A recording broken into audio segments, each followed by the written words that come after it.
One of the reasons is because there are things in life there are things that are not consequential. Now, we said that in every situation we have leads. God is one of the leads that we have. Now, besides God being one of the leads that we have, we also have the Spirit of God being one of the leads, and we also have serve being one of the leads in our lives. And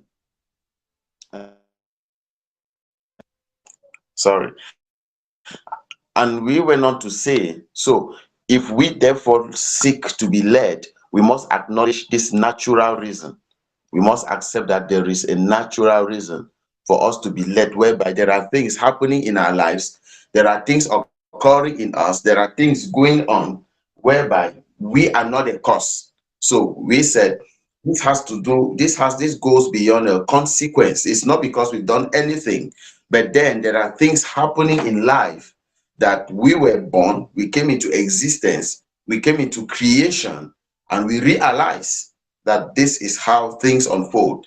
The devil is ready to speak, God is ready to speak, man, self is ready to speak. They are non-consequential. But we went on to say that also there is an influence of our environment, there's an influence of our cultural background, there's an influence of other religious standings that we might have held prior to the time that we came to the Lord. But it's important that we get to a point to acknowledge that there is a reason for us to be led, and it is paramount. We cannot say it otherwise. We cannot overemphasize it. It's basic, it's elementary, the natural reason. So, in this session, we are continuing this session today, talking still about some reasons why we must be led by the Spirit of God. Now, one other reason why we must be led by the Spirit of God is the omniscience of God. We have the omniscience of God is one other reason why we need to be led by the Holy Spirit. Now, there is no better leader in time, there's no better leader in existence that is best placed in reference to information than God himself. God is the best leader we can think of. Now, one of the things that makes a leader is because he knows tomorrow. One of the things that makes a leader fit for his position is because he masters what lies ahead. Now, a leader does not master what lies ahead because maybe he's a spiritist or because he must be a prophet. A leader masters what lies ahead in many ways. Now, we have the virtual form of cognizance, whereby what lies ahead is reflected in the knowledge of the leader, in how the leader leads us and how he prepares us and how he equips us. Now, sometimes what lies ahead, the leader might not be in conscious state of knowledge of that thing that lies ahead, but then the leader has this deep awareness that if I'm leading a people, I must set them up like this. I must prepare them like this. I must make them this way. And now, when people get into the future and they realize that my leader had this, that steps up the credibility of that leader a great deal. The credibility of a leader is greatly stepped up when a leader gets to that point that he realizes that I need to lead people in this way. And then people are indeed led in that way. And then, having been led in that way, the people realize that, hey, this man indeed led us in the right path. Your credibility is amassed. And no matter what people do, it will take time for you to be discredited, because that is great credit for a true leader. That is great credit for any true leader. Now, when we talk about the omniscience of God, I want to show you a few things. Now, when we talk about the omniscience of God, we will talk about God's knowledge about today, God's knowledge about tomorrow, God's knowledge about yesterday, God's knowledge in time and in space. I would want to take time and touch a little bit the omniscience of God. Now, when we say God knows all things, God is all-knowing. Now, the scriptures will teach us that God knew us before we were formed in our mother's womb, as in the case of Jeremiah, in Jeremiah chapter 1. Now, he will tell Jeremiah that before I formed thee in thy mother's womb, I knew thee. God knows us to our details. He knows our strengths. He knows our weaknesses. He will tell us that he will not give us a temptation that is above us. Now, if the scriptures would tell us that God would not allow us into a temptation that is above us, what does that suggest to you? That suggests to us that God knows our capacities. He knows our competencies.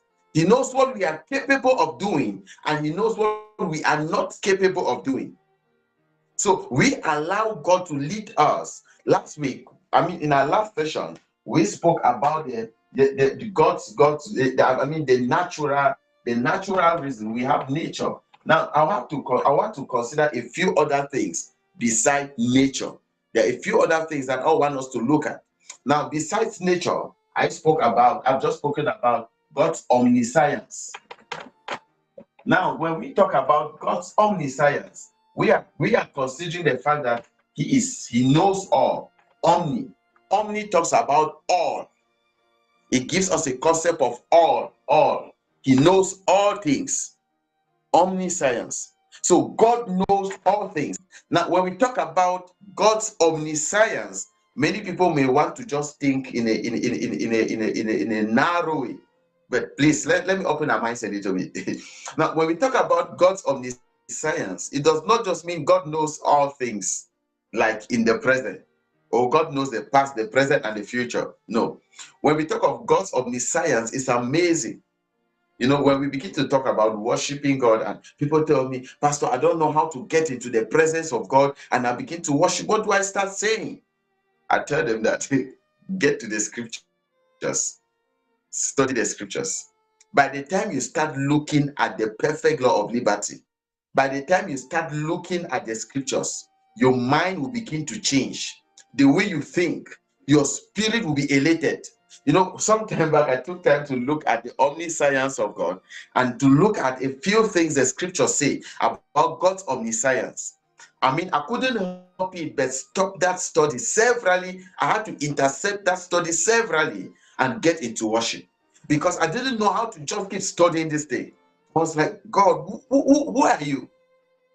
I always thought I knew you. You were the God of Abraham. But now look at something. God is omniscient.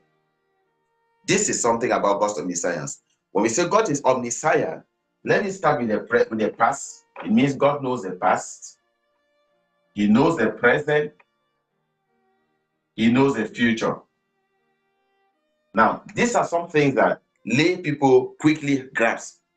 God knows the past, he knows the present, and he knows the future. He knows all things. Yes, but that is not all. When we say God is omniscient, God also knows the possible past. He knows the possible past. What do you mean by the possible past? Now, we are talking about the possible past. God is aware of the past that could have happened that did not happen. Now, at a point in time, Jesus talking to the leaders of the Jews, when they were wondering who he is, and they were trying to give a lot of reverence. They were trying to give a lot of reverence to Abraham, and he had to tell them about something related to his omnipresence. Now, but in another situation, they were underlooking his deity. In fact, they did not even want to accept he was the Messiah. They saw him to be nothing. He's a layman. He amounts to nothing. He's a carpenter. He's the son of Joseph. They had so much to say about him, of his natural life. Now, Jesus, looking at the unbelief of these people, and even those who were following him, of course, found themselves in this category. Jesus said, he made a profound statement, which many of us have often read as a presumptuous statement. Jesus was not being presumptuous. He was not. Jesus said that the miracles that have been performed here before you in your very eyes, he said, if these miracles had, that is the past, if possibility, if they had been performed, therefore they were not performed, but if they had been performed in Sidon and Tyre, they would have long repented. Now, many theologians have picked on this and they said, no, Jesus was just being presumptuous as any layman would be. But there are many other verses that will show us that the ministry of Jesus, he kept aside the concept of presumption. Jesus was highly factual in his ministry. He was straight to the point and he was always on point. Now, he says, the miracles that have been performed before your eyes and you are unable to believe, if they were performed in Sidon and Tyre, they would have long repented. So Jesus, being God, is aware. Jesus is conscious. Remember, he was 100% God and he was 100% man. And there are things that he did in his human form that only God will accept. Now, at a point in time, the disciples were in a boat and there was a storm. And when Jesus calmed the storm, he spoke to them. And these people, the Bible says, they prayed to him and they say, oh Lord, increase our faith. Now, question, would you ask your pastor and say, oh pastor, the sermon you have preached is powerful. Pastor, increase my faith. Of course, none of us will do that. Will you go and talk to your leader or your disciple maker and say, Papa, I've been following you, sir. I've been at your feet for years, and I'm amazed at your consistency. I've been looking at the trajectory of your spiritual growth. I see you rising and rising. It's amazing. Please, I'm struggling to rise. I'm not succeeding. Increase my faith. No man will do that. But the disciples asked Jesus. They said, Lord, increase our faith. Look at something here. Jesus, being 100% God, as well as he was 100% man, being 100% God, he said, if they had been performed, he has knowledge of what would have happened if he would have performed those miracles in Sidon and Tyre. So he is not just present, he's not just omniscient, he's not just aware of the past, he is aware of the past that did not happen. So what am I trying to say? Jesus, God, is aware of what you would have been if you were born in Asia. God knows where you would have been hiding right now if you were born in Ukraine and there was a bombardment in your community. God knows where you would have been hiding. He knows the posture you would have been taking. He knows the home where you would have been, in which you would have been. If you were born an American, God knows who would have given birth to you. He knows who your siblings would have been if after your mother had you with your father and slept with another man. He knows the person that would have been born. And he knows your relationship, how it would have been with that person. That's the omniscience of God. Now, there is no way by means of human probability check to lay a finger on the will of God. Because what God knows is vast, is huge. He does not just know the past, but he knows the past that did not happen. So this starts giving us understanding by induction, whereby this is inducing, therefore, in our mind that God possibly knows the present that is happening now, and he also knows the present that is not happening. He knows it. Now, God knows that if you were not attending this meeting right now, he knows what you would have been doing. If you would have been dreaming, he knows the dream you would have been dreaming. If you would have been thinking of many things, of course, human life has a lot of thoughts and troubles. Jesus said every day has enough trouble for himself. Solomon will say a man's days are few and full of trouble. If you were not attending this meeting, he knows what you would have been thinking about, and he knows what would have been troubling you right now. He is the master. So when we say Jesus knows all things, he indeed knows all things. He knows your pain. He knows your challenges. He knows your feelings. Hebrews will tell us that there's no high priest like him, because he being a high priest, he has been in our shoe. He has been in our situation. And the book of Hebrews says he is touched by our infirmity.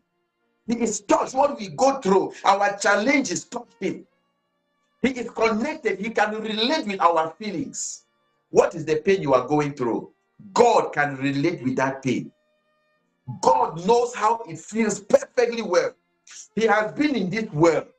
I used to say, I can't wait for the day I will leave this place. I will leave this tabernacle and stand in his presence. This human body. I can't wait for the day I will elope out of this thing and stand in the presence of God. Because there's a lot of chaos happening around here. But when you have a glimpse of the glory of God, you ask yourself, what am I doing here? If not of God's work, what are we doing here? Seriously, God knows our pain. You may have such questions in your mind. You might have such assertions in your mind. You might have such desires on your heart. God knows every detail of a pain and a challenge you are going through. And there's nothing that is hidden from him. He knows what happens. Some of us have been into relationships and the relationships have gotten broken. God knows. Some of us have been into relationships that fuel got finished. Those relationships that you are in the relationship is not going forward, but you cannot go back because you've come too far to go back. But then you have come so far, but then you have not reached the destination and it's not progressing. You are not getting married. You don't know if you're in courtship. You know you are preparing for marriage. You are in need, but then preparations for marriage have disappeared.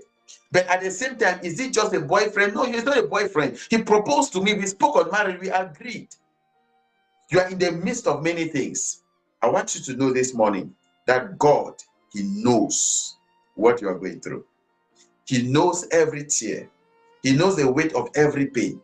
And no doubt a songwriter said, Jesus knows all about my struggle. When that songwriter says he knows all about our struggles, he knows what is happening. He knows what the person on the other side is thinking. He knows who is the brain behind it. He knows the events that are the causative factors. He knows the casualties, the eventualities, the things that happen as a result of that situation. He knows your feelings. He knows how you are hurting. And that songwriter says, he will guide till the day is done. There's not a friend like the lowly Jesus. No, not one. No, not one. Jesus knows all about your struggles. He will guide till the day is done. There's not a friend like the lowly Jesus. No, not one. Oh, no, not one. Jesus knows all about your struggles, and he will guide you till the day is done. He will guide you across the night till it is daybreak. He will guide you till the day is done. You might be going through dark situations in life. I don't know. I don't master your pain. I'm not him. I'm just telling you about him. Like I said last time, we are just promoters of one man, Jesus Christ. It's about him. He knows your pain. I don't know. Some of you might have explained some things to me. I don't master the intricacies of your feelings and how hurt you are. I can simply relate because I know some things. I've been through some things that look like yours. But I want you to know this morning that Jesus is omniscient, and that gives him a reason to be a leader to you. I want you to see why. You know, severally we don't live a spirit-led life because we do not really know him. He knows everything. Sometimes I've seen people go through pain. I spoke with someone some time back, and the person told me, I've been to so many pastors, I've had so many appointments, and nobody really is taking an action. People listen to my story because it is my story is so intriguing and captivating.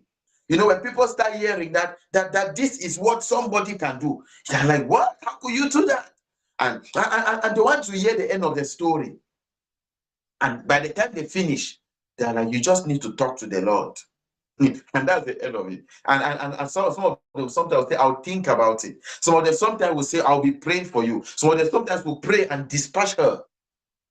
And she told me, people really, nobody calls to follow up, to know how I'm faring, to know how I'm doing, to know how I'm coping. And when this lady had shared her pain and shared her pain, I told her somebody knows all about this pain. There's someone who knows all these things. You've been sitting here for more than 2 hours trying to explain this story to me. But mind you, me, I can't remember every detail of it. But there's somebody that knows your story. He knows it before it happened. He knows it when it was happening. He's aware of it. And he's aware of it even after it has happened.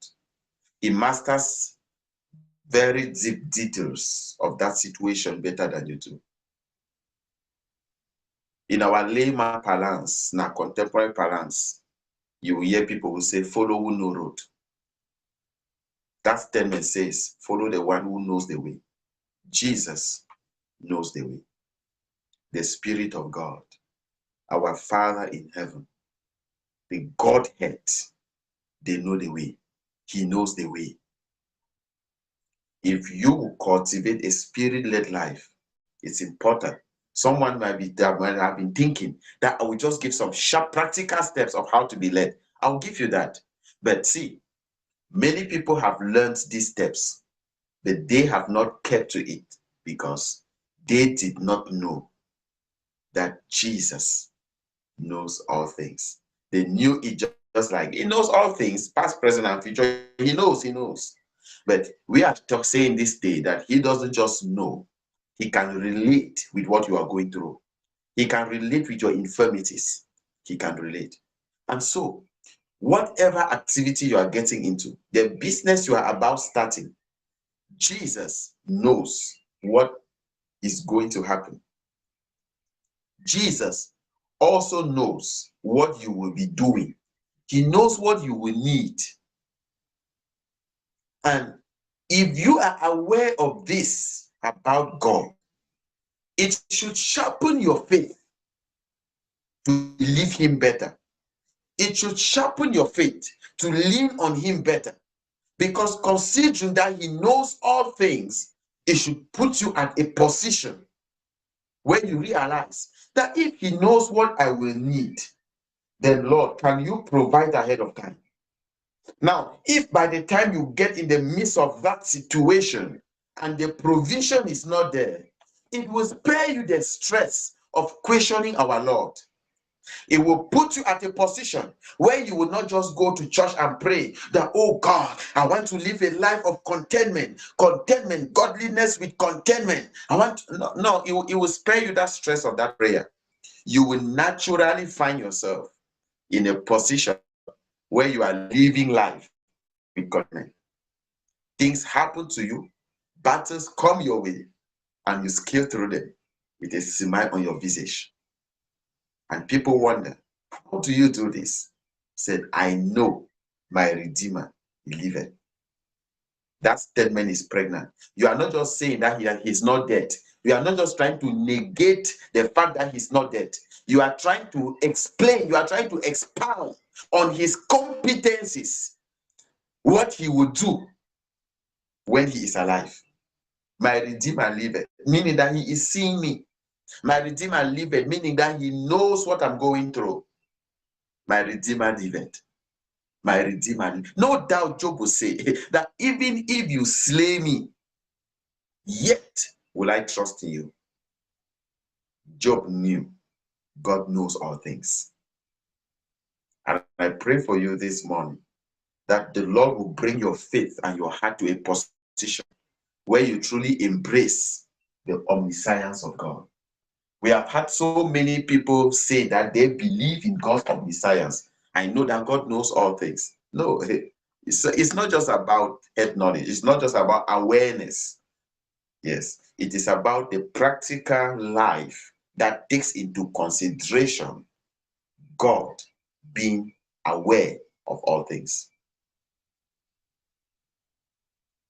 He knows what is happening that is not yet happening. He knows what is going to happen that it has not yet happened. So if you allow such a person who knows the way to lead you, how will you miss the way? There's no way. I have two other reasons to quickly show us before we close, because this will be the last session. I'll be talking to us on why we need a spirit-led life. We need a spirit-led life because the Spirit of God knows all things. He knows where we are. He knows where we are coming from, and he knows where we are going to. He's the one man, he's the one person who masters the way. Why should we not follow him? Give me one reason why we should not follow him. Second reason why we must cultivate a spirit-led life, not a circumstance-led life, not an opportunity-led life, because there are many believers that are living an opportunity-led life. For instance, we are together this morning. You ask them that, what is your program? They will tell you, I'm thinking of doing this and doing that and doing that. But if they step out today and they hear that there's a Canadian visa, tomorrow they can leave this country. Tomorrow they can leave. If they hear that there's a job in UK, bam, they've gone. You are looking for the winning team. It doesn't work that way. You know, we might have been told by one of our grandfathers that on a chance for keep going. But let me tell you, it takes wisdom to know which equipe is winning. Because you might be thinking you are choosing the winning team and you don't know that it is a losing team. You might be making a mistake. We need to follow, we need to cultivate a spirit-led life. The third reason that I would love to show you cultivating a spirit-led life is God's omnipresence. The omnipresence. This one is mind-blowing. Omnipresence. God's omnipresence, it's amazing. Now, when we talk about God's omnipresence, we are saying that he is all present. He's present everywhere at the same time. Now, omnipresence is not trying to tell us that he was present in the past yesterday and now he is present here and he's going to be present tomorrow. No, that's not omnipresent. That's not omnipresent. That is just one. Omnipresent has 3D approach of understanding it. Now, this is it. Of course, God was present yesterday, he's present today, and will be present tomorrow. That's omnipresence. That is the 1D, which we are talking about current presence. Current presence. So at every current time, he is present. So right now, he is here, he is with you, he's with me, he's all over the place. He's all over. Omnipresence. That is his current presence. That is his current presence. But beside his current presence, we have God being present, not just yesterday and today and tomorrow. We also have his sustained presence, the sustained aspect. What do I mean by the sustained aspect? The sustained aspect means that God is present here now, and after 1 minute, he will still be present here. After 1,000 years, God will be present here and at this time. Now, if I ask us to go back in time 5 minutes ago, none of us can, because we have passed already. But the sustained presence of God is keeping God in that place 5 minutes ago. Now, a friend tried to use physics and calculate all these movement things and stationary concepts. If God is moving or he is standing, and did a lot of calculations. I told him, man, you are going to fill all the books of this world. Don't waste calorie. Just try to get a point. God is present now. He's present in the past and he's present in the future. So at every point in time, God is present everywhere. And we also have, of course, God's futuristic presence. God's futuristic presence. God's futuristic presence means that as we are here now, God is in the future. As we are here now, God is already here 1,000 years to come. If Jesus will tarry and this place will still be existing, God is already here. Because he is present, even just like he has knowledge of the possible past, he is present at every place in the past, in the present, and the future. Now, another way we can look at God being omnipresent, besides looking at his current presence, that is, his presence with you at the current time.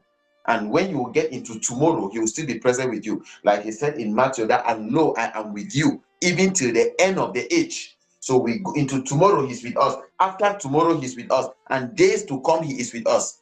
That is very, very good. That's amazing. But then, we have God's sustained presence. So even as you and I progress from here and we move into tomorrow, God is still present here. So we moved from yesterday into today. God is still present in yesterday. So if you go to the 20th of May, you will see God. That's what we are trying to say. Now, God is omnipresent, not just geographically.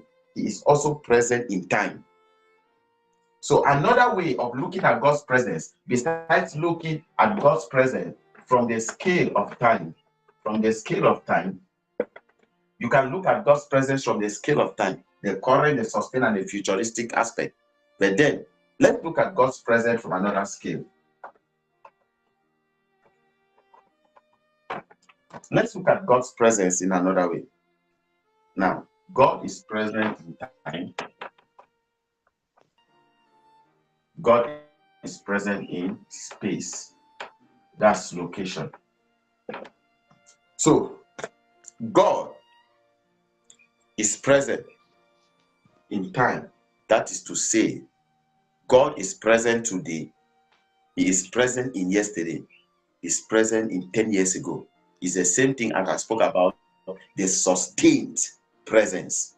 It is sustained. So even when our presence is moving into a current time, the presence of God moves, but the presence of God is still sustained. Don't ask me to explain further because my mind is also trying to understand it like yours. But that is what God's omnipresence is. Now, God is present in space means he is present everywhere. So on every spot in existence, on every spot of time, God is present. But despite being present there, he is as well present there 1,000 years ago. He is present in time as well. So we have God's chronometric presence. We have God's chronometric presence. So God is present chronometrically, he is present. So he is present in time. So God has not left yesterday. Because God is present with you and I today, does not mean he's no more present yesterday. So even in our yesterday, that all of us have left. If you go to yesterday, we all have left. There's none of us on the 20th of May anymore. All of us are on the 21st of May. It is true that those that are on the timeline still behind, some of them might still be 11 p.m. Which might still be at the 20th of May. But God is also present in their timeline. Now, when their time would have passed, God will still be present. God is present in 1,000 years ago. That is why when Jesus got into a discussion with these leaders, these Jewish leaders, he told them that I know you are saying Abraham is your father. I know you are trying to despise me, discredit me, and give credit to Abraham, who of course is of great veneration. He should be respected. I know you are trying to discredit, you are trying to give credit to Abraham at the expense of my own credit. I know. But one thing you should know is this: before Abraham was, I am. Now, this is it. English does not accept that description. Write it on your Microsoft 2019. That corrects a whole sentence's grammar. You underline that before Abraham was, I am. English doesn't take that. English says, before Abraham was, I was. So I was there before he was.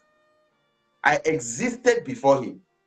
Now, but look at it. When Jesus has to talk about his existence, his presence in time, because to say that before Abraham was, he said that before Abraham came into time, I had already come into time.